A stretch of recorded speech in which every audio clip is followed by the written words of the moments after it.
My name is Mallory Prim, and I am the experiential therapist here at Recover Restore.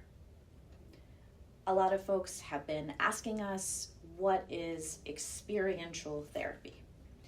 And so I want to answer that question for you. So experiential therapy is simply involving the mind and the body together.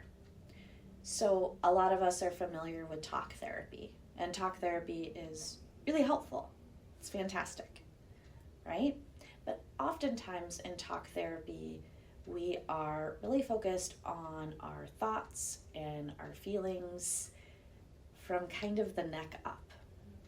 And experiential therapy really encourages and invites us to experience our thoughts and feelings in an embodied way.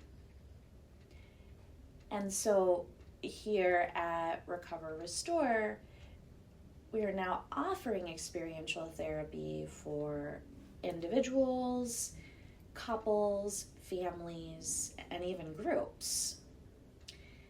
And the focus is helping folks who have made a lot of progress in talk therapy, but are still feeling stuck.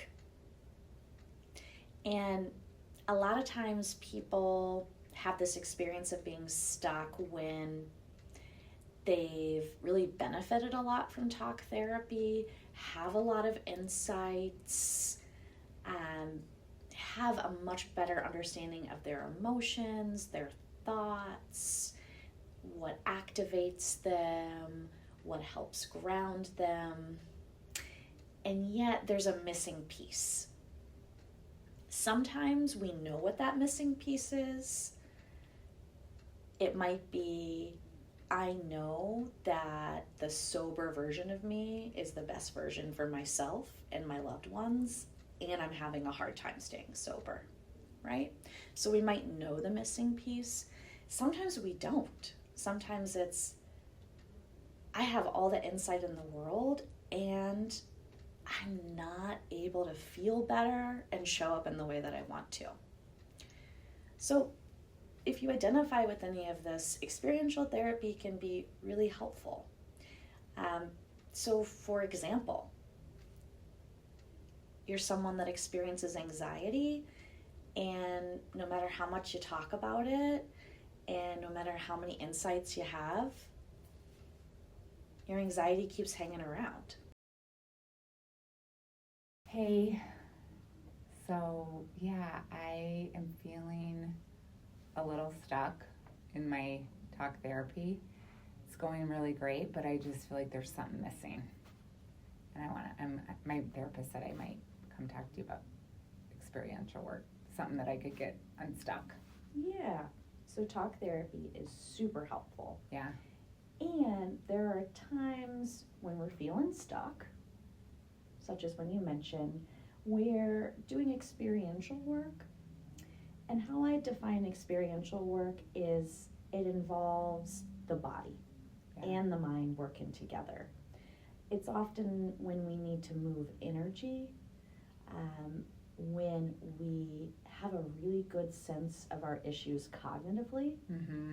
You know, we might be able to recite our story, recite that chronic pattern that we can't seem to get unstuck from, and yet there's not the action we're looking for. It's exactly how I'm feeling. Great. And I can feel it in my chest. Yeah. And what do you call this feeling? It's tight anxiety. Okay. So one way we might work with that in experiential therapy is actually externalizing the anxiety. One way we do that is with the empty chair technique. All right. So, Rachel, take a look here. And in this chair is your tight anxiety.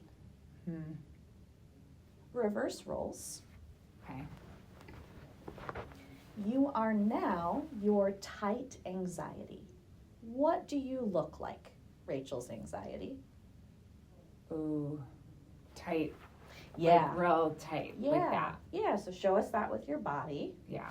Yeah. And you made a sound a moment ago. Can you say that sound again? Ugh. Yeah, and just make it a little bigger.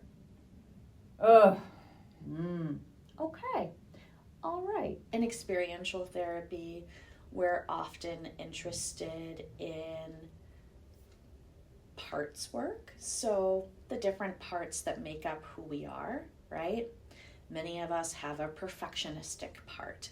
Many of us have a self-sabotaging part.